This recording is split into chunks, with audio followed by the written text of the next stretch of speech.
detail from Nikki on some loot things as we can. But we will see you in 9 minutes and 24 seconds. Just enough time to go get a nice beverage, I would say. All right, see you soon.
Back out. Channel.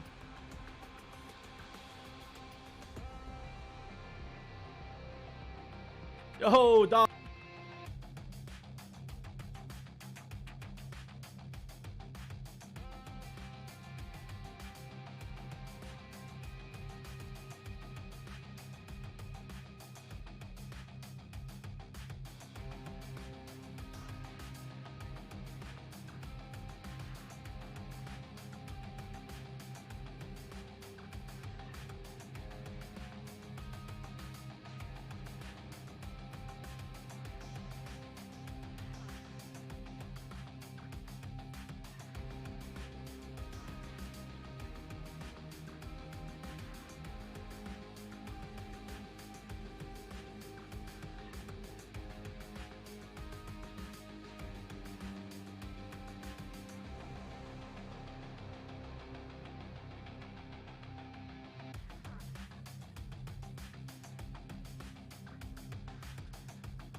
Hello, everyone, and welcome to State of the Game number 168 on the 26th of August. I hope everyone's having a great week so far. We've got a bit of a show for you today, and I want to bring in Nikki. Sorry, Yannick put me off my game. I saw Yannick in chat. I've got Nikki and Johan today to talk about some very exciting things. How's everyone doing? Roll call. All right. All good. All good. Nice. All right, you're coming through loud and clear, and hopefully we have no technical issues today. Everything's been solid in our tests, and we're good. Okay. Fingers crossed. Yeah, exactly. I want to start with the priority alerts for today because we talked about it last week. The PS4 blue screens, there was a client patch that went out yesterday on PS4, so those should be fixed now. There were a couple of other edge cases that were fixed in the maintenance yesterday as well. Fixed an issue that caused targets marked with hostile negotiations to receive very high multiplied damage when shooting critical hits at shields. That was fixed. Fixed an issue as well that caused some players to get stuck in an infinite loading screen during the final part of Liberty Island story mode if they interacted with the door while their character fell unconscious. Those are both. Yes. Just a really quick mention on the.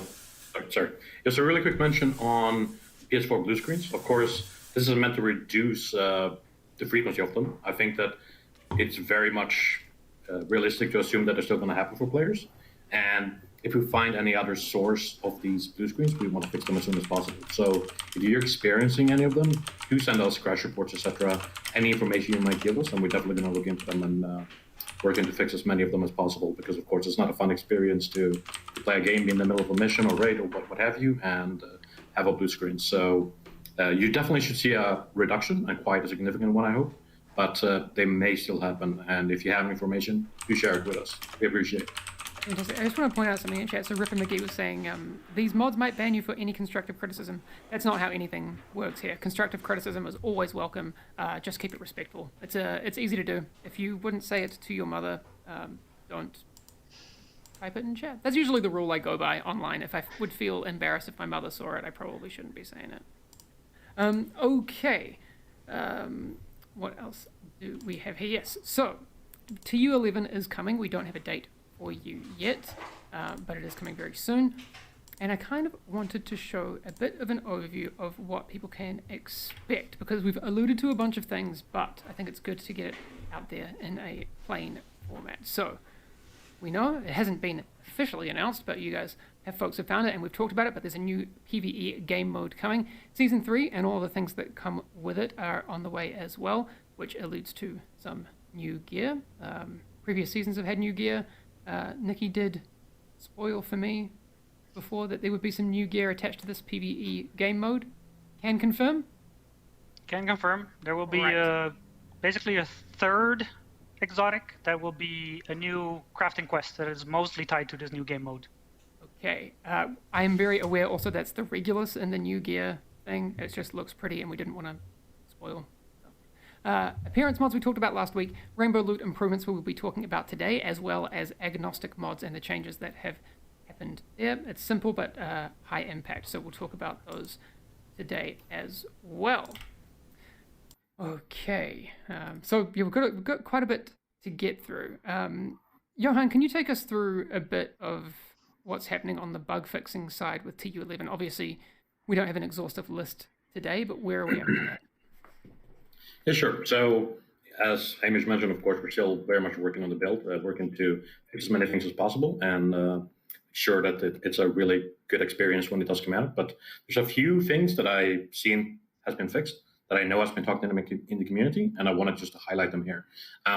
This is no indication of how many bug fixes there will be, or if your issue is not on this list, do not take that as it won't be fixed. This is simply a few things that we already know are fixed and can be shared today. So with that disclaimer in mind, the reports that essentially distract your gear set, you cannot dye the gear on that gear set.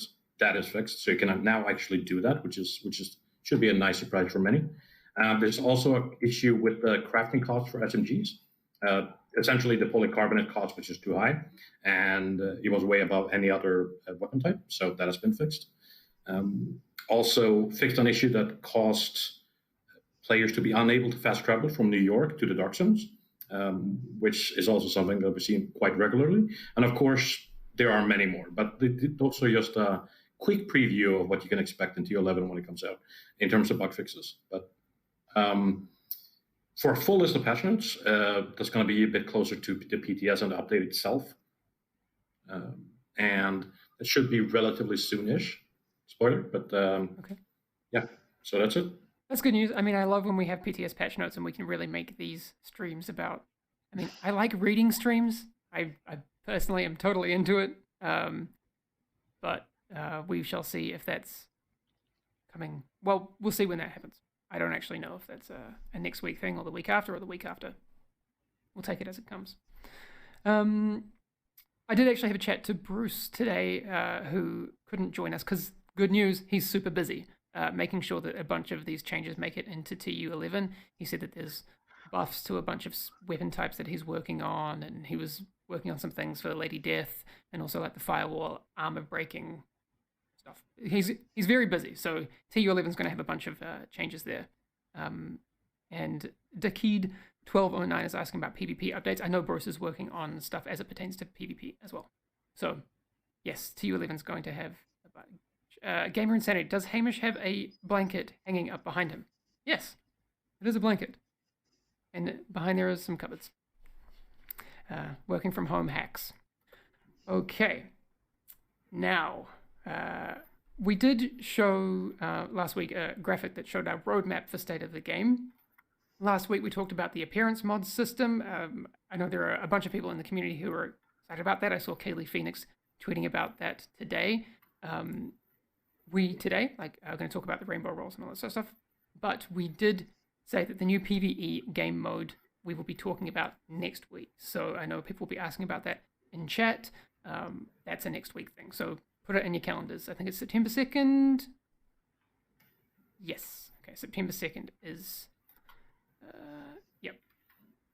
is the day for the PvE game mode stream.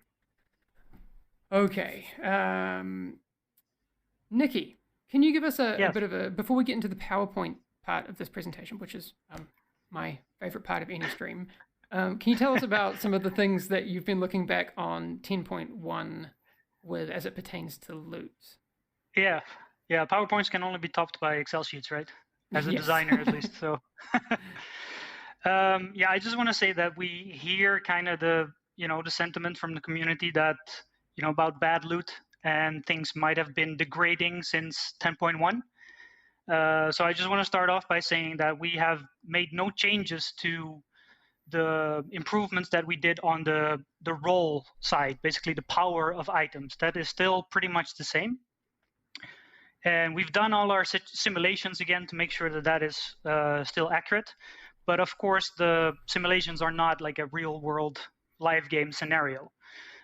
So unfortunately, there are a couple of things going on that kind of throw a wrench in this whole better loot proposition that was supposed to come with 10.1. Some of that is presentation, some of that is bugs, and some of that is system improvements that we're working on. And the rainbow loot is one of the things that we'll talk about later. But if we're talking about presentation, that's just a small thing.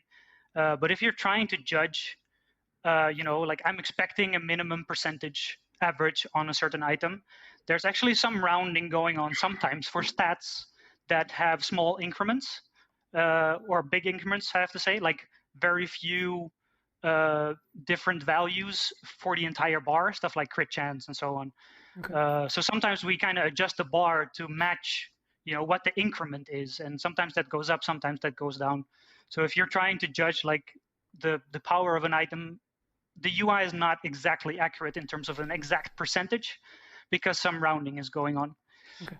But that shouldn't be like affecting the actual quality of your loot. You're still getting what you were supposed to be getting. The second thing is that we've identified a couple of areas where the content that you're playing seems to be feeding the loot system the wrong information about difficulty. So that means that even though the heroic tier loot is still what it needs to be, for example, playing heroic control points that seem to reset to normal, of course, are not going to give you the heroic loot because the crate at that point thinks that you're supposed to get normal loot. So that is one example of some content that we're looking into. Another thing is bounties, where we're aware that sometimes you're not getting loot that the bounty is saying that you should get. So we're looking into reports of that and playing the game, and our QC team is also helping out, trying to pinpoint all of these cases. And unfortunately, we have to sometimes, go case by case in terms of, hey, what control point is giving an issue or what mission is giving an issue. So we're trying to get to the bottom of that to try and fix those things. In terms of system improvements, there's actually two things. One of them is the rainbow loot that we'll get to. The other thing is skill tier items. So as you know, skill tier is just a fixed value. It's both a min roll and a max roll, basically. It's just fixed. But under the hood, it still rolls like weapon damage would do or armor would do. But of course, then that gets overwritten to a fixed value. So that makes it possible that if that skill tier decided to roll high, you will see lower bars for their two remaining stats because it's giving you a certain average. But of course, skill tier always appears as the same thing. So that's why you just see as a player two low stats remaining that are not the average of what you're expecting from heroic or other difficulties. So what we're doing is actually excluding skill tier from the rolling. So that is just a fixed stat, and the actual average power will be distributed across the two remaining stats. So that's why especially skill tier items may have been underwhelming because they are just not assigning their power correctly, which they will do in TU11. Okay. Good. I like that. All right. Is it time for us to jump into the PowerPoint? Can we go to the rainbow sure. loot? Right. Yeah. I can give an intro to this a bit, cool. Because contrary to what a lot of people believe, rainbow loot has not gotten worse or better between TUs because we actually have no weighing of attributes in the loot system until now. So I cannot argue with your experience. I cannot argue with RNG. Yeah. But you're just going to have to take my word for it that both, only the core stat is fixed, the other two attributes are just completely random. And of course, RNG might give you a different impression. But we do know that if you're trying to hunt for this red build, full red build, or a full skill tier build, what you're looking for is items with everything of the same color. And of course, we have made items to have a certain profile, right? Like this is a skill item, this is an offensive item. So we do realize that some of these items need to be, tilted towards more towards that profile. But we also need to take into account the players that go for these kind of hybrid and fringe builds. And some items have actually been set up to be more of a hybrid thing. So we talked about okay, how can we make sure that we find a balance between helping people that want full colored builds and helping while not kind of making it worse for people that do want kind of more variation in their roles. And of course, recalibration plays a part in that because you're always able to change one thing. So that being said, we can go into the slides and we'll explain what's going to happen. All right. I think you missed Yannick trolling you in chat. Oh no! Can someone time out Yannick, please? That'd be nice. All right. Yay! My favorite part of the show. Okay. Rainbow loot. Yeah, I put that in quotation marks because it's not our term. It's a community term. So, but we're just rolling with it now. No pun intended. Take us through it. Yeah. So here you have the part of the item that we're talking about, right? So the core attribute is a red core weapon damage. I'm going to give this entire example based on a red core, but of course it's also true for yellows and blues. So how it works now, the core attribute is red, and then the first attribute and the second attribute below that are actually completely random. There's no weighing in there. So that means that you can get a rainbow drop that has all three colors. It can have two colors. It can have one color and everything is red. But there's no weighing in there, and that's what we're going to change. So if you show the next slide, these are basically the options, right? For the first random attribute, there's 4 attributes per color, so there's 12. So you have, if you go to the next one, you have basically an 8.3% chance of any of these attributes happening, and that means a 33.3% chance of something being of a certain color. So that, again, there's absolutely no weighing in there. So we talked about, okay, if we do add weighing and still want randomness in here and variation, then what should we do to make that happen? So what we're going to do is actually add weighing to the first random attribute, making sure that we can decide on a percentage of chance that that one is going to be of the same color as the core attribute. So what that means, if you go to the next, yeah. So we thought long about what that percentage should actually be. First, we were kind of settled on like, yeah, maybe 50-50 chance, that happens. But 50% up from 33.3% is not that much experience-wise. So what we're actually going to try on PTS is making sure that the first random attribute is 100% chance the same color as the core attribute, which means that there's a 25% chance that you get the particular red attribute that you're looking for.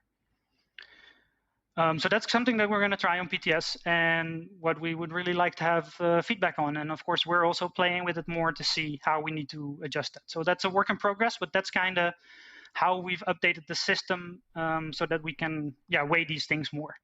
And then, of course, for the second random attribute, if you go to the final slide, that is still, of course, the remaining 11 attributes. So it takes away the one that it was selected for the first random attribute, and then there's 11 left. So that means that there's a 9.1% chance for any of the others to appear here. And that can be a red one, that can be any of the other colors, basically. So that's how we change the system and how we hope this addresses the rainbow roles. That percentage is up for testing. So we'll see where that lands, and we appreciate the feedback that's coming from PTS. Nice. Well, thanks, Nikki. I appreciate the PowerPoint. If people are obviously going to have follow-up questions about it, please do let us know. And again, as Nikki says, this is going to be in the PTS, so feedback is going to have to come in with your experience of this. I already see, and with any change in the game, I understand it can be polarizing. I see Scott's Gaming 6DG in chat says, I am liking this. And the next message is Qua saying, I hate this. So we understand that these things can be polarizing, but please give it a shot on the PTS and let us know what you think from that experience. All right. I'm sure some questions will come in. Demetrius is saying, when is the PTS? We do not have a date for that yet, but it is soon, TM. Are there any other questions that you've seen, Johan, that would be important to look for? Ryan J122 is saying, what about named items? Nikki, there's no impact to name items, or? That's a good question, because it kind of depends on, I'm not an expert on the exact, item generation system, so somebody else who can explain this better. But I think it kind of depends on where on the item is the perfect stat, basically. Okay. So those will remain the same. If there's a named item, it will always roll its perfect stat. Okay. Sue Bevix, we did mention earlier that Bruce was going to be in the stream, but he is busy getting changes into TU11. He does have some additions and changes to things that will affect PvP, and we'll talk about those in an upcoming stream. But that will be once we have all of that information, so we can actually share that with you as the notes for that PTS do find their way to us. Okay. I did see another question in chat about how this affects gear sets. Because gear sets only have one extra stat, right? So that means that that particular stat will be of the same color as the attribute if we stick to that 100%.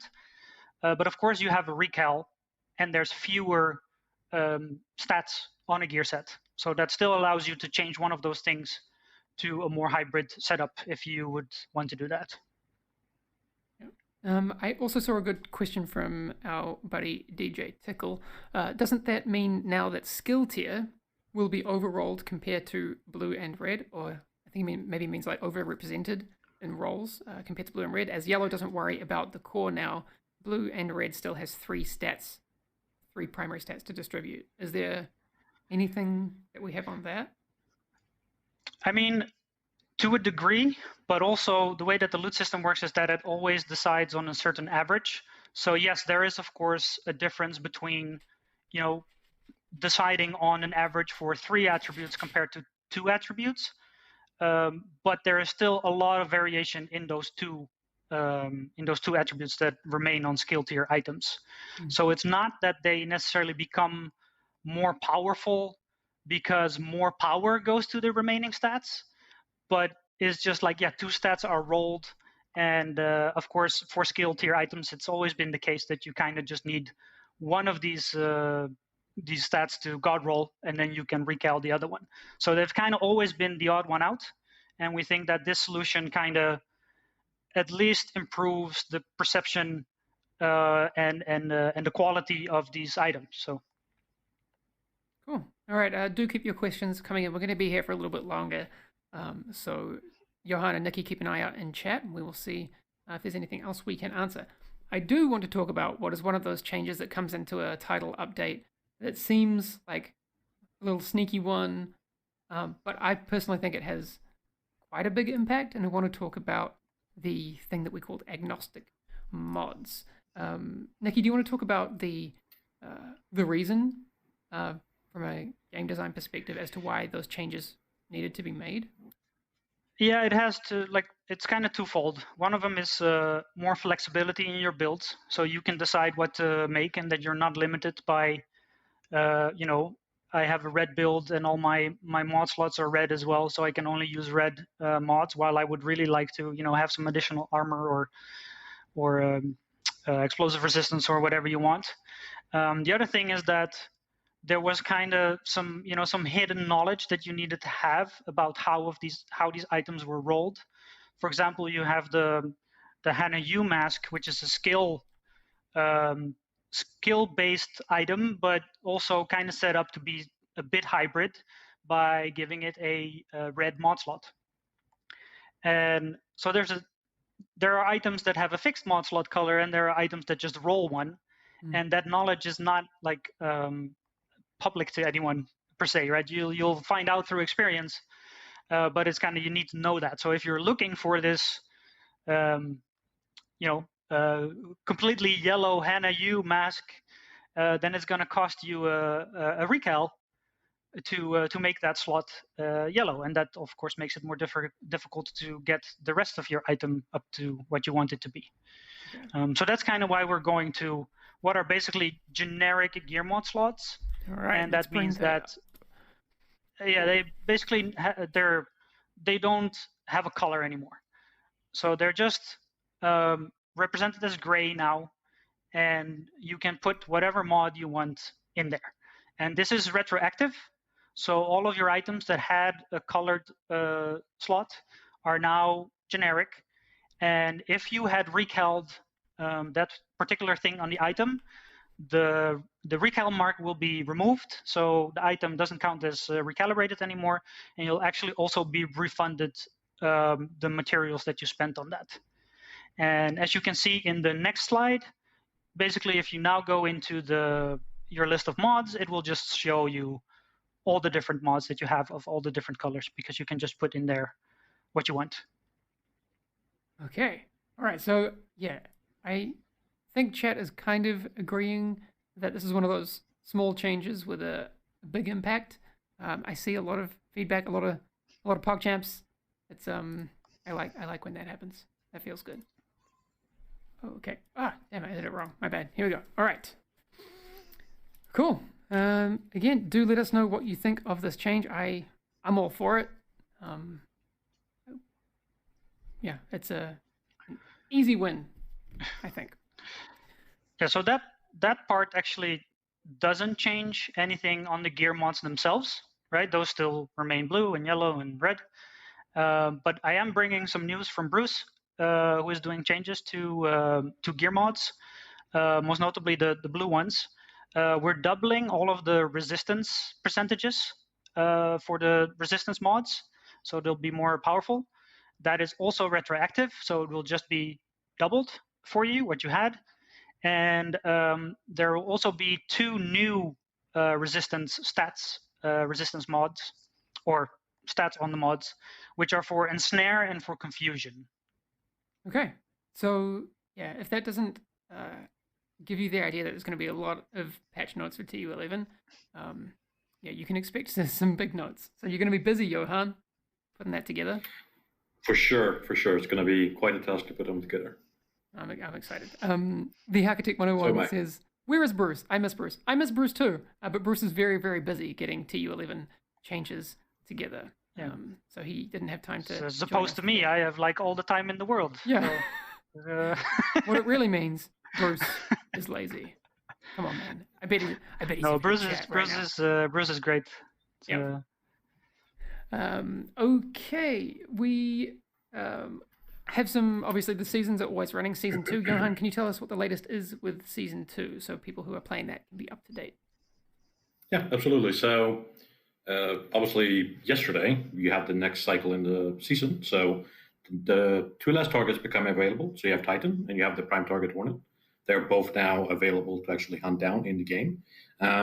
If you take down all 4 man-on targets plus Hornet, the Prime Target, you then unlock the Repair Trap skill, which is very much cool. I think that Image might have some gameplay footage of it that I will show in a bit. I do. If you haven't seen it, I will show you right now what that looks like. Ooh. Nice and green. Yes. So as you can see, it's repairing away. Definitely looking forward to that one. And as always with new targets becoming available, you have the double XP event for the next week where you can get some levels at twice the speed. So, take advantage of that, jump in and participate in the manhunt. On top of that, Hornet himself can be found in the Tidal Basin Stronghold. So it's a reworked version of the Tidal Basin mission. And I hope you enjoy the fight against him. As the climax of the season, or whatever you might call it. And excuse me for my voice; I'm a little bit sick.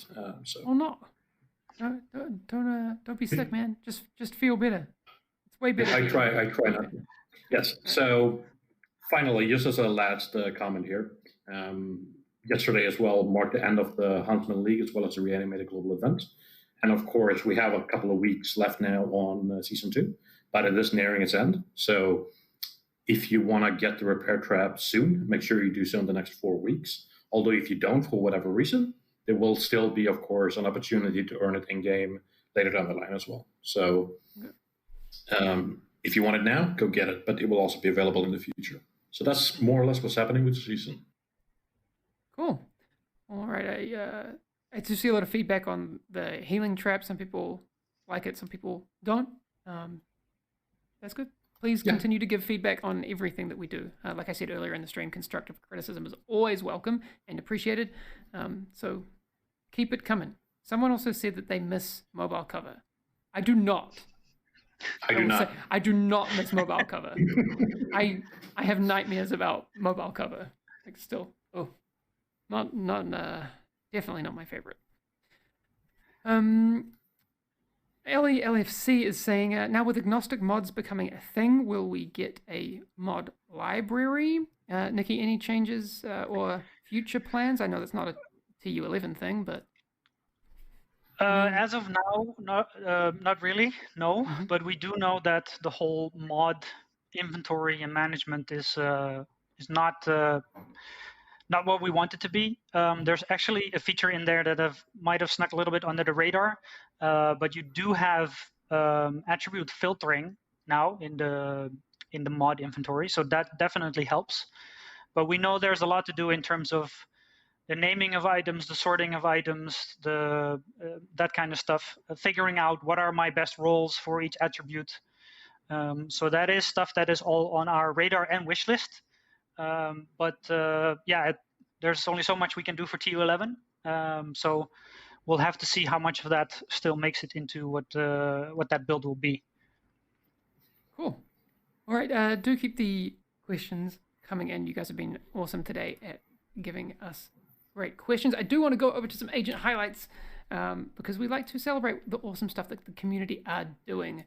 This cosplay, I did figure it out. It is Swaffster. I'm fluent in elite speak, just so you know. Awesome mask, sick cosplay. So awesome work. Please do keep those cosplays coming because that's fantastic. That one's from Reddit as well.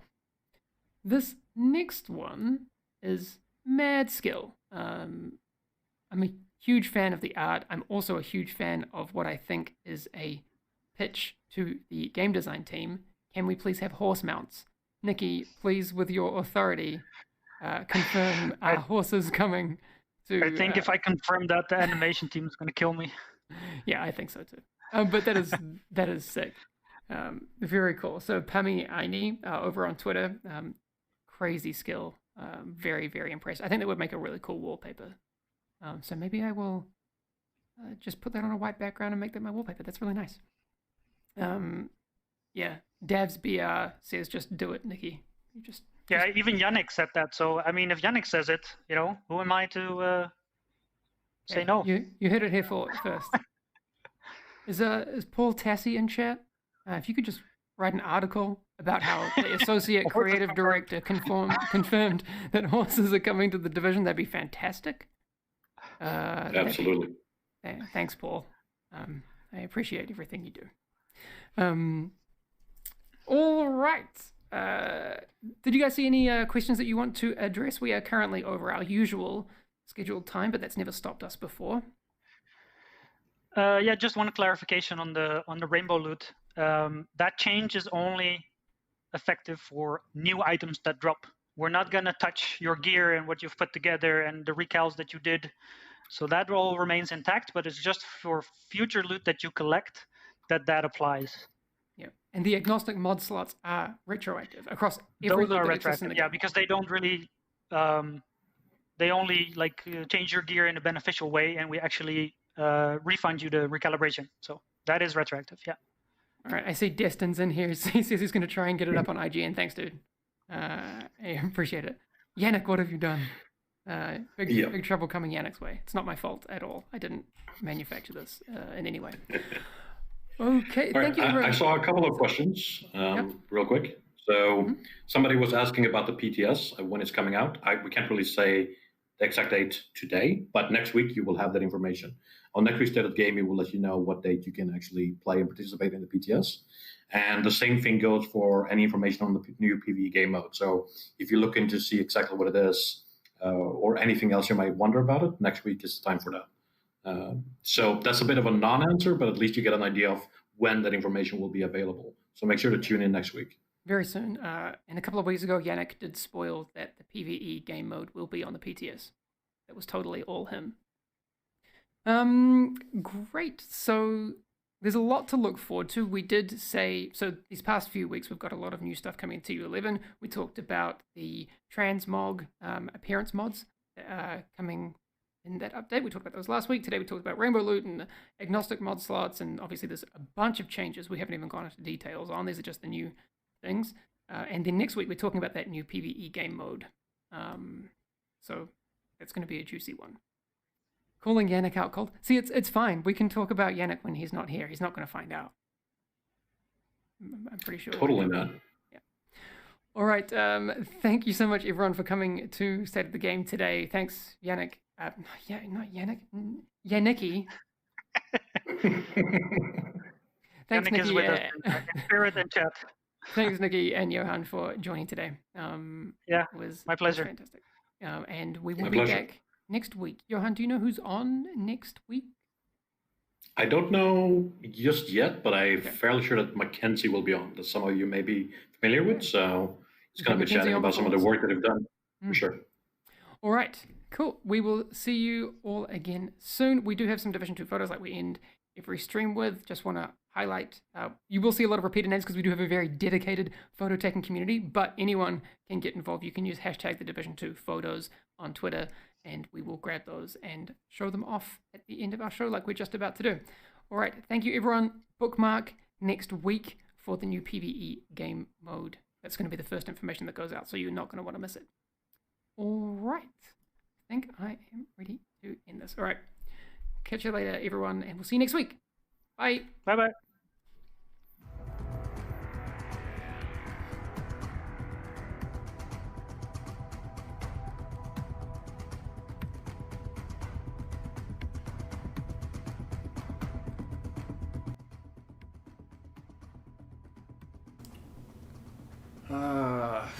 Okay.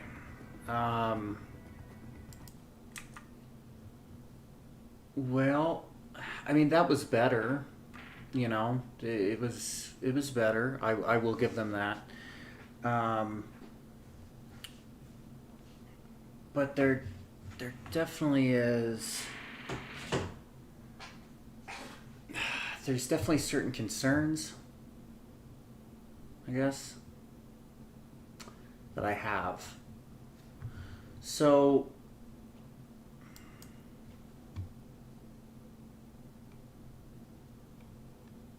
I mean, the first thing. So the first thing they talked about was the blue screens, and it's always an interesting mix for me because I can respect what like what they're saying and what they're trying to say and the direction that they're coming at. I can respect that, but at the same time I feel like their choice of words is just sometimes quite literally so shitty, man. Like the words that they choose to use, sometimes I'm just like, oh God, what are you doing? So Johan comes on and says that this is just a reduction, which just absolutely kills me. So he's talking about fixes. He comes on, he says we've got these fixes, we've got these things coming, but it's not permanent, right? He says this is just going to reduce the blue screens. So he's talking about that seemed like a horrible choice of words to me. He's talking about blue screens and says it's just going to reduce the blue screens. So the blue screens are not actually fixed. They're just going to be reduced. And I don't play on PlayStation, so I can't, I can't say for certain, like the experience of that, but I'm sure that sucks for those playing. I think I've heard it's just on PlayStation. It's a PlayStation thing. It might be a console thing though.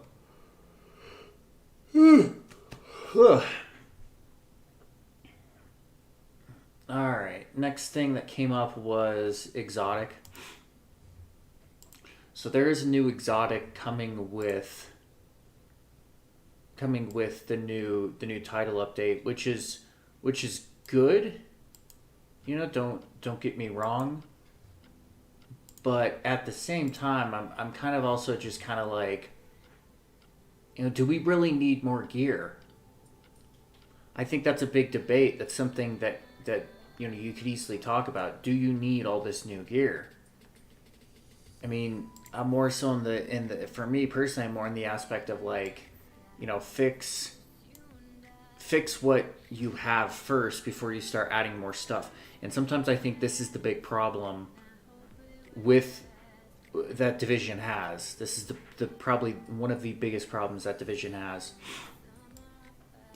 is this right here. They add stuff, he starts off with saying, well, we kind of fixed it, but it's not permanent. And then, oh, hey, by the way, we're adding more stuff into the game. I'm not really in support of that, man. I think you need to perfect what you have. Fix what you have first before you start adding more stuff. So Striker set is going to be fixed. Cost of SMGs with a particular compound. I can't remember what he said it was. Carbon or... I can't remember. People apparently were having fast travel issues from New York, NYC to Washington and vice versa, I believe. I believe it was a two-way problem. They say that is fixed. I can't say that I've had that problem. Never seen that happen.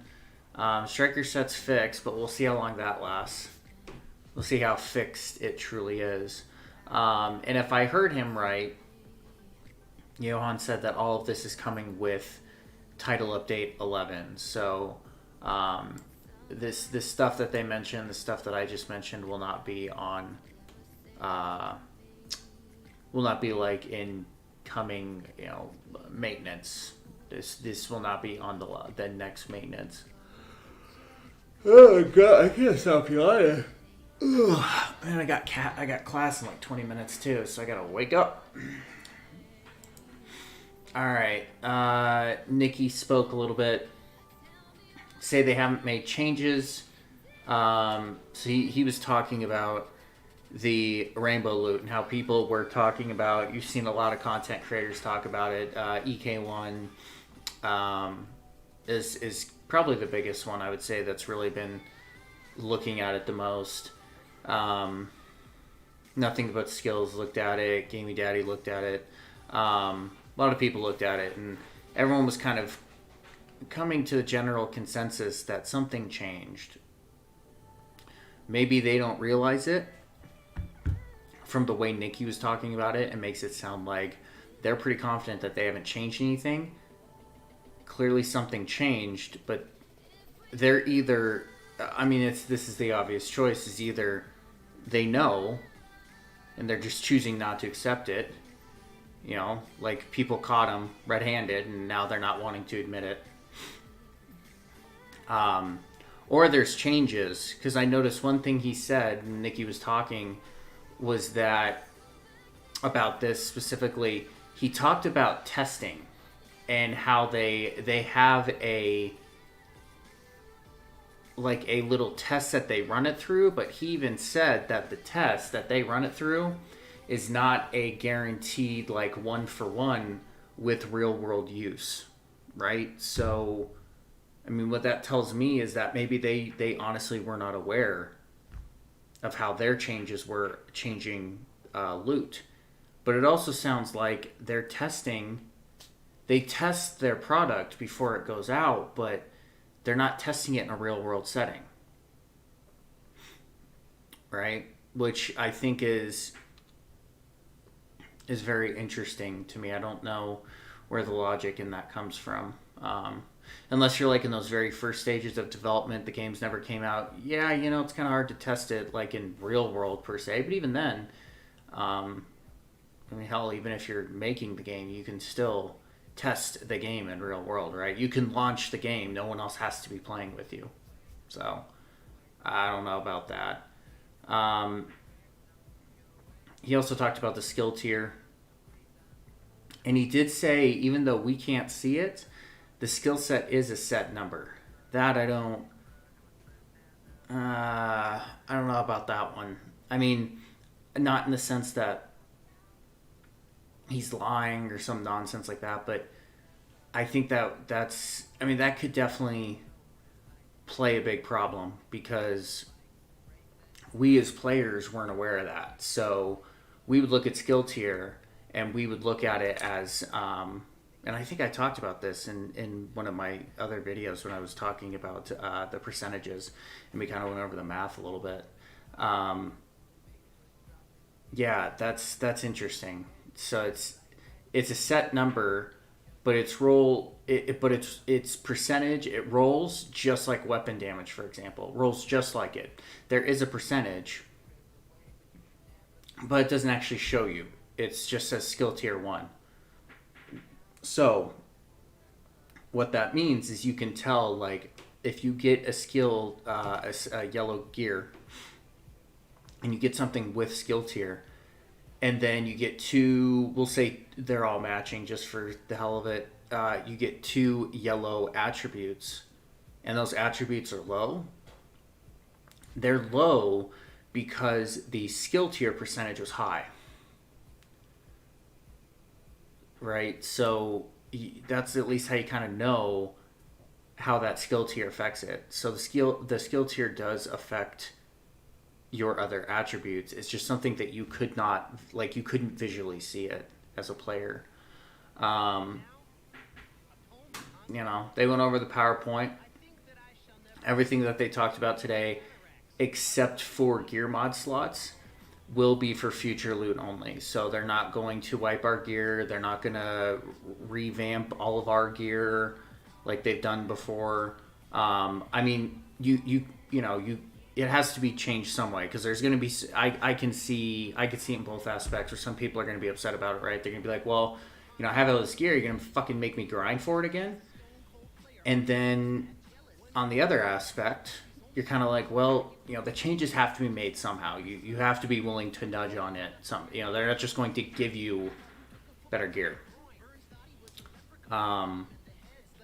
So that's kind of a weird situation. I mean, based with the 2 options there are, I agree with this one. So all this stuff, this attribute changes will be on future loot. So you'll have to essentially go out and regrind all your gear again. They had that PowerPoint. That made sense. 12 attributes, 4 per class, thus equaling 33% roll chance of each category. We know now first random attribute will be 100% same color, and the second attribute will have a chance of any other attribute, essentially. I believe he said it was like a 9.1% chance. And the math was correct. The math worked out. This, one thing that you still have to consider, they didn't even doesn't seem like they really considered at all, was, I can't think of the terminology right now, but essentially like your perks, but this at least does eliminate a category. So now if you get like a red gear, so you'll get a crit build piece, right? And it has that 5 or 10% crit chance, and then it has, we'll say, 14% weapon damage. You know that the first attribute after weapon damage is going to be red, so that's good. And then your second one is going to be a 9.1% chance of getting something else. Now the actual perks of the gear, like depending on which one you use, whether it be like Unbreakable or Spark or Glass Cannon, whatever it may be, you now only have to really worry about 2. So it's that second attribute and then the skill of the gear, like the perks of the gear. So that's better. Now at least kind of shuts things down a little bit and closes it percentage-wise, make it a little bit easier. Like I mentioned, gear mod slots will now be generic. This is good. I like this. I think everyone should like this. I don't know why you wouldn't. We got news during the stream that all resistance mods will be doubled, along with 2 new mods coming. So they're working on blue gear mods. And resistance gear mods are now going to double for you. And if I remember right, he said you don't have to get new gear for that. That'll just re-roll on the gear mods that you currently have. that was pretty much it. New Manhunt started yesterday. I really want to play it. I really do. I just don't know if I can. I wanna go. The biggest thing I'm, I guess, most interested for is usually like the big main target is usually pretty good. Yeah, it's usually a pretty good experience. It's usually built pretty well. So I'm sure the hunt or, you know, the mission for Hornet will be very cool.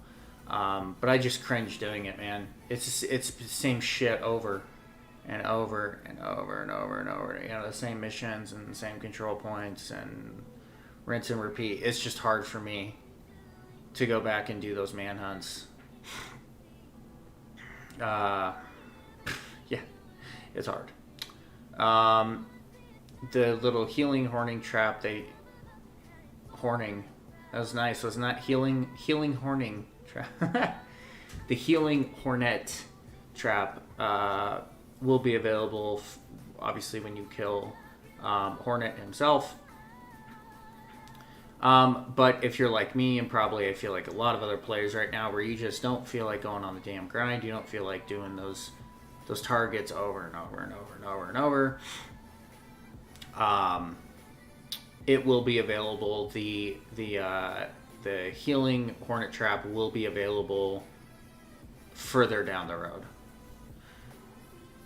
I would imagine it'll probably either be, I can't remember how they did it last time, if they just put it in the little season levels. You know what, I guarantee that's probably what they'll do, because they did that this season. So they'll probably put it around like level 50 or whatever of season 3 of your watch level, your SHD level, at 50 for that season. The opportunity to rehunt Hornet will become active. So I'm sure they'll probably do the exact same way that they did it this season. So agent highlights, yeah, I could care less. I don't care. I don't think a lot of people give a shit. I can respect them putting it up there, because I'm sure the people that get it on the show are probably like fucking just like ecstatic about it. But the sad reality is most people don't care. You know, it is what it is. All right, well, that was better. Yeah, it was better. I'll give him that. It was a better show. Kind of underwhelming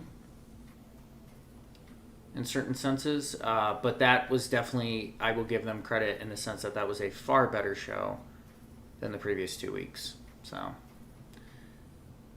yeah, I'll give them that. All right, that is it for me. Cat's making noise. All right, I gotta head out. I got class. I got physics this morning. Should be a good time. I will be, well, on Twitch. I won't be back on Twitch until Saturday. But new content will be dropping on YouTube, hopefully today. That's the goal. Try to do it between classes. So, all right. Thank you to everyone who's watching now. Thank you for stopping by. Thank you to everyone who is watching after the fact. Greatly appreciated. I was trying something new this week to where, and I think I may do this to where I don't know if I'm necessarily going to speak during the state of the game. I'm just going to, I think, generally keep it quiet, let people listen, and then at the end we'll kind of regroup and kind of just evaluate what was just said. So